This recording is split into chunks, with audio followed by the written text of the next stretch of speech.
Today's guest is Graham White. Welcome, Graham. Thank you. Graham is an author, speaker, mentor, founder of Effective Ethical Marketing, What Evolved Women Want Group, and a mentor at Modern Masculine Man. What Evolved Women Want, that's how it all began, is a Facebook group, and it has over 42,000 followers. Amazing. I've seen it grow in the last year, incredibly. Are you saying that there's more evolved women than men, and is that the way to inspire men to get, what is your opinion on that?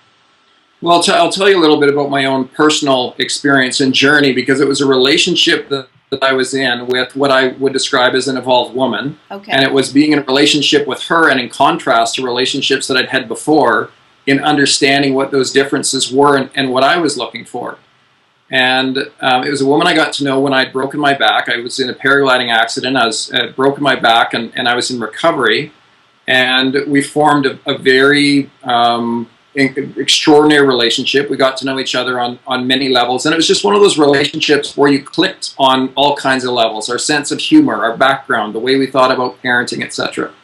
So it wasn't just that she was an extraordinary woman. The match between us was incredible. But as I got better and I started living my life as the man I was without the broken back, then she started seeing all these other things in my life that were undone. My divorce wasn't finalized yet. I had an ex-girlfriend that just wouldn't stop being involved and connecting and sort of disrupting my life. I had multiple challenges in real estate from the recession. I was rebuilding my business again. I have 4 children. There was conversations and a lot of challenge between their mother and I about how we were going to look after those. And so eventually she came to me and she said, if it was you and me on a desert island, this would be the most perfect relationship that I can imagine. But the realities of life demand that I need to make arrangements and commitments for myself and my kids, and that this just isn't it. Your potential is extraordinary, but I'm not in a relationship with your potential. I'm in a relationship with you here today, and that doesn't work. And I agreed. I knew what it all was, and I agreed. And it wasn't up to her to wait the 5 or however many years it was for me to get it together. And it was actually after that, in attending a men's group, what we'll call a conscious men's group, but not consciously committed. There were 60 men in that group. And there was a part of the process where everyone talked about what their purpose was and what was preventing them from really stepping into it.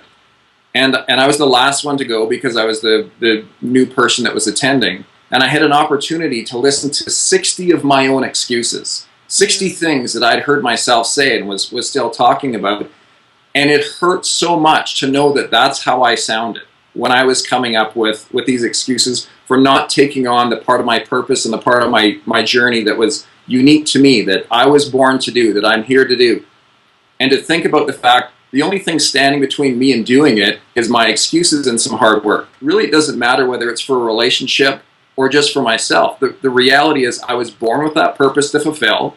I need to figure out and do whatever it takes to make that happen. And I was literally standing in front of my bathroom mirror, and I realized you're the person that you're looking for. That person that you're looking for is you. Yes. And it was probably the most terrifying moment of my life, to realize that I needed to not just represent an idea, but to step into the shoes of being the message, and being the message the same off that stage, the platform that I'm speaking on, as on. There's this one final step, and there's a few triggers that have men step through that, and I know a significant one that still exists without war, without danger, without having to go out and hunt for our food, to put our lives on the line.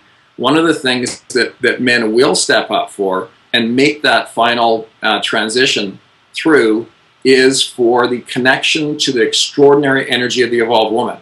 And I'm not suggesting that every woman is evolved, or the fact that someone is a woman makes them automatically evolve. These are women who have done their own work. They've gone through their own challenges. They've had their own extraordinary life experiences where they've chosen to move through it rather than complain, to do whatever it takes to be the mother, the provider, the individual, the human, the woman, the everything that she can be.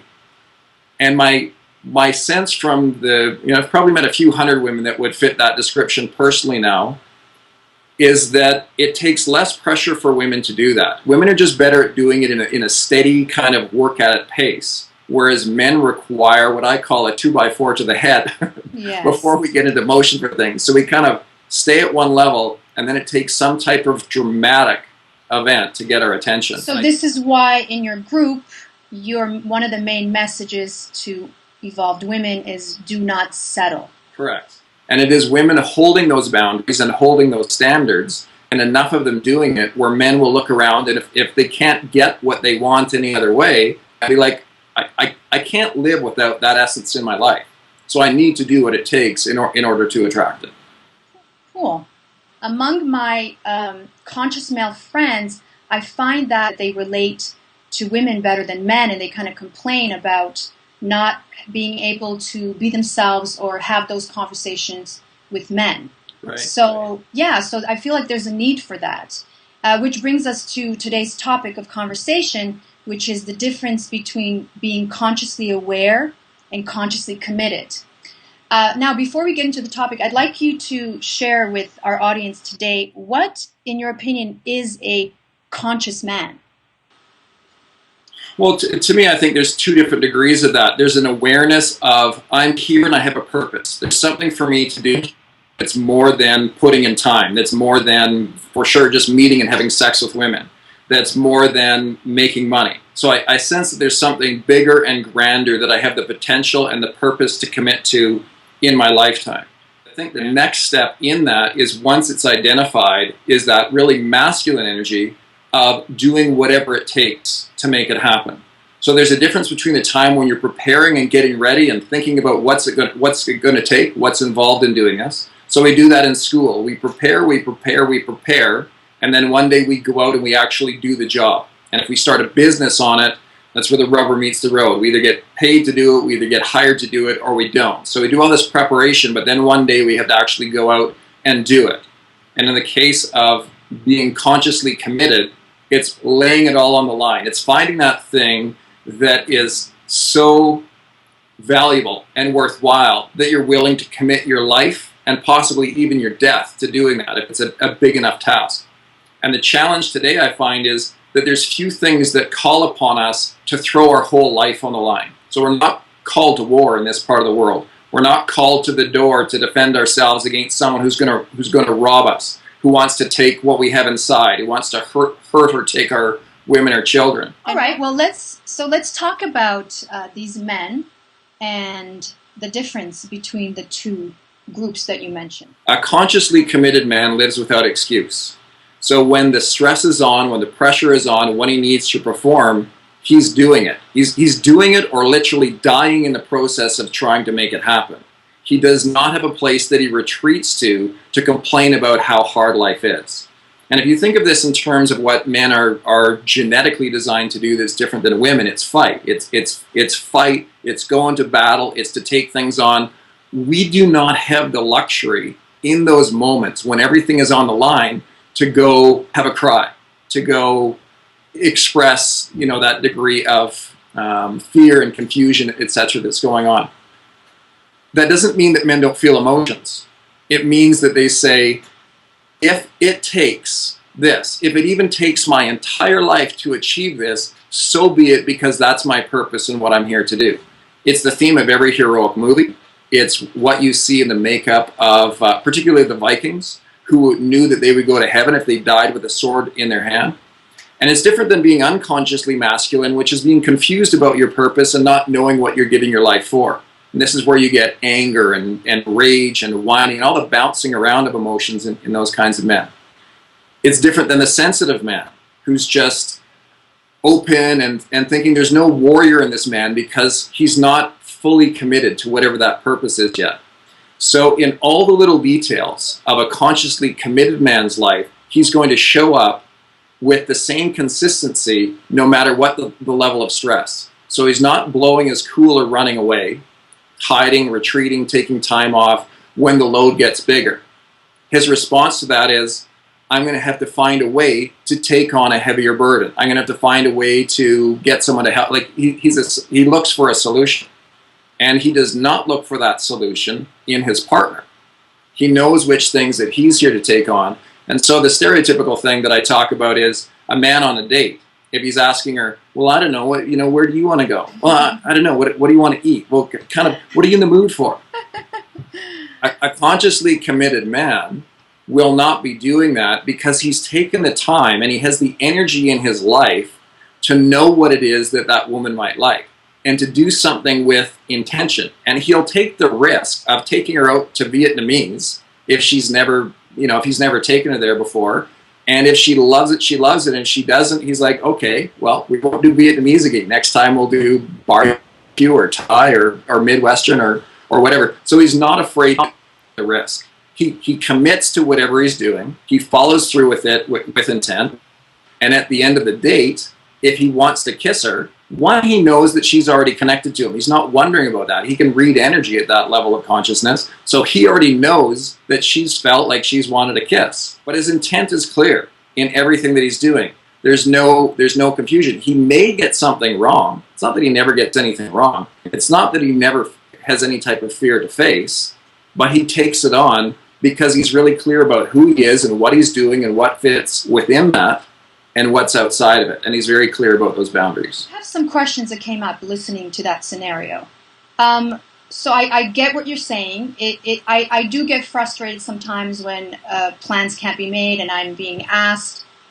But what if there's a possibility that this man, it could be assumed like he's being controlling and not considering and making all the decisions and where am I in that?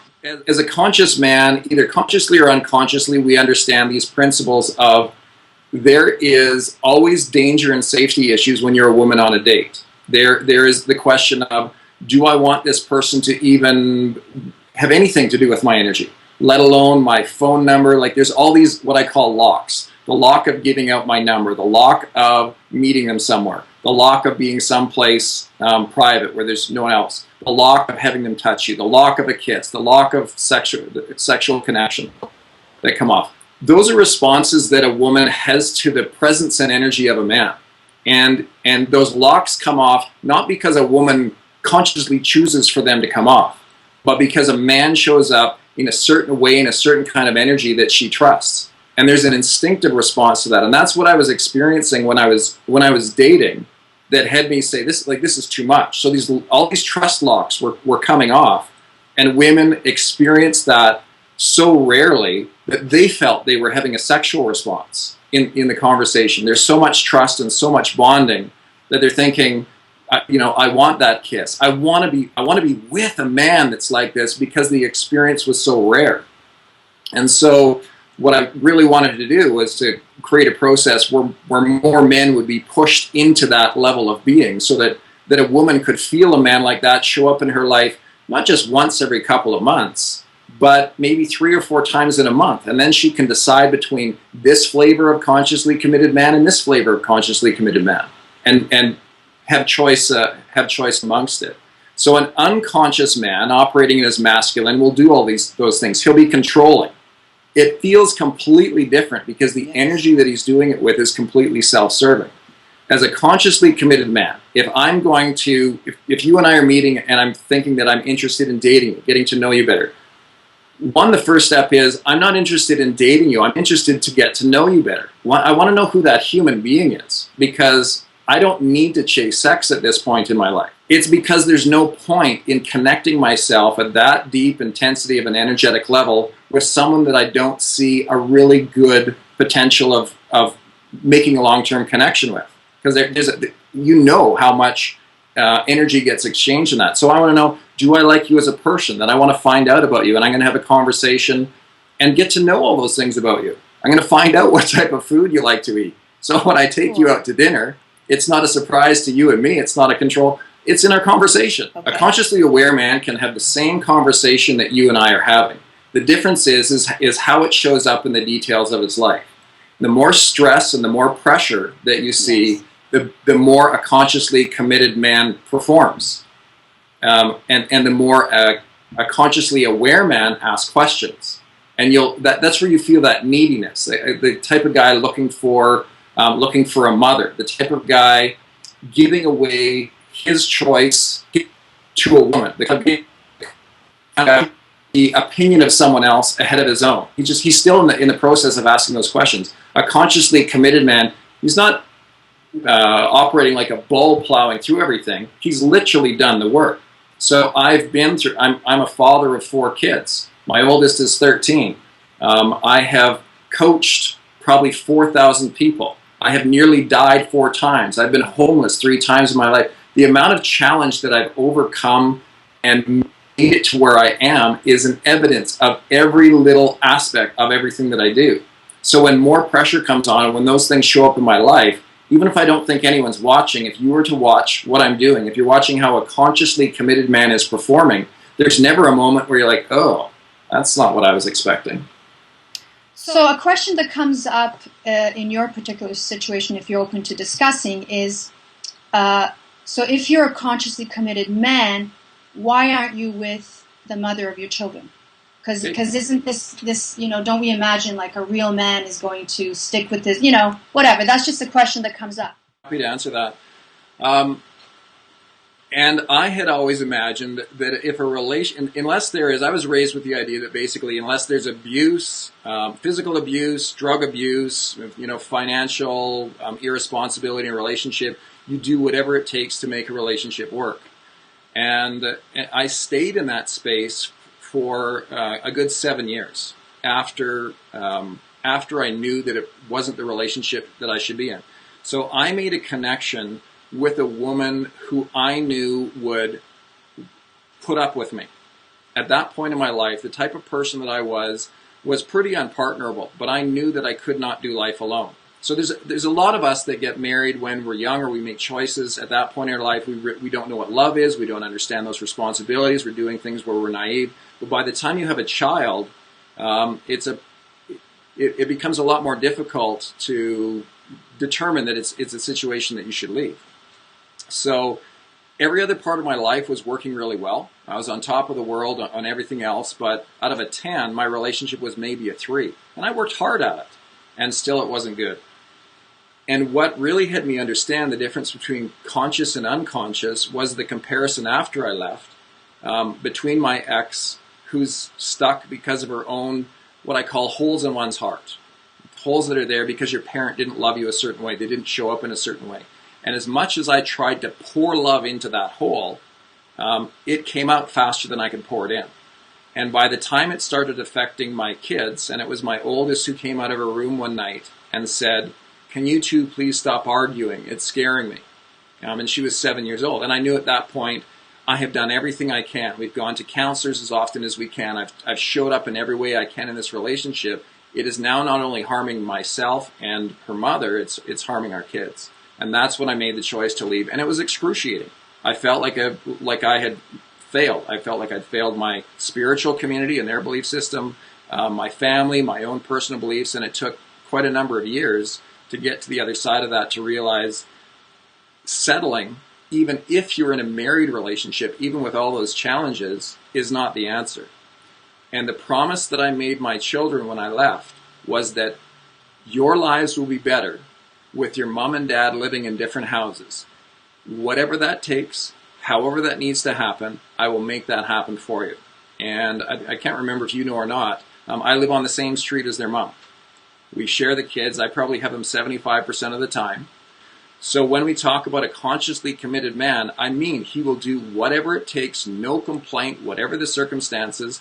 And you've never heard me complain about my ex or my divorce or my relationship, and we've talked many times. And you never will, because as challenging as all those circumstances are, they just are what they are, and the only thing that I can do is work and do my very best to move through those circumstances, particularly for the benefit of my kids. Well, thank you for sharing that. I'm sure a lot of people can relate to that situation in today's world. And for me, I just think it's so important to have a respectful, amicable connection with your ex-partner. Is there anything else you'd like to say in closing? Yeah, probably just if people want to understand more about that conversation, it's pretty specific for women on What Evolved Women Want on Facebook, and for men, Modern Masculine Man. And people can connect with me through there if they want to understand more about the conversation. I'd say significantly in the last while. It's been men more than women that have been coming to me and looking for mentoring, and so I've taken that on both with individuals and with some group work, and it's been profound and rewarding. I have 3 men that I have to get back to right after we get off this conversation today. So what I'm saying is it's a growing movement. There are men who get it. There are men who are looking for it. They've been lost. Our fathers didn't know what it was that we're going through now. The rules for them were much simpler and much different. They've gotten much more complicated. And so for men that are looking, like this energy, if you're watching this and you're hearing me speaking and that energy is clicking with you, then there are men out there who have what you're looking for. The mentors are beginning to evolve. And as I mentor these men through their process, then they become mentors for other men. So it's a process that will grow exponentially, and I look forward to that. Thank you, Graham, and I'm really excited to have you on the show and for your work, and I think you're doing amazing work, and I'm excited to be part of it. Thank you for watching, everyone. If you like what you see and you'd like to continue this evolution, please consider donating at emarmusic.com. And thanks for watching, and we'll see you next time. Thank you. Thanks, Melissa.